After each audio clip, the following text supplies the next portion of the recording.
Men qaynonam bilan yashayman qizlar. Mana. Qaynonam bilan bitta xonadonda yashayman va men baxtliman bundan.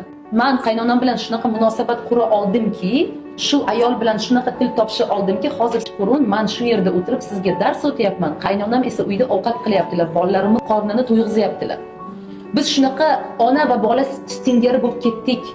Qila oldimman shu narsani, lekin oson bo'lgani yo'q. Boshidan qaynonam shunaqa, men o'zim ovqat qilaman, siz hech narsa qilmang, kelin, boring ishlang deganlari yo'q.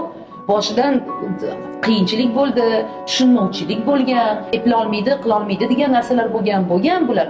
Lekin agar men shu gaplarni hozir ushlab, voy, qaynonam shunaqa degan menga, hech qachon kechirmayman, qaynonam mana bunday gapirgan deb yashasam agar, men demak hamma narsani yutqizaman. Men yutqizaman, qaynonam emas, men yutqizaman.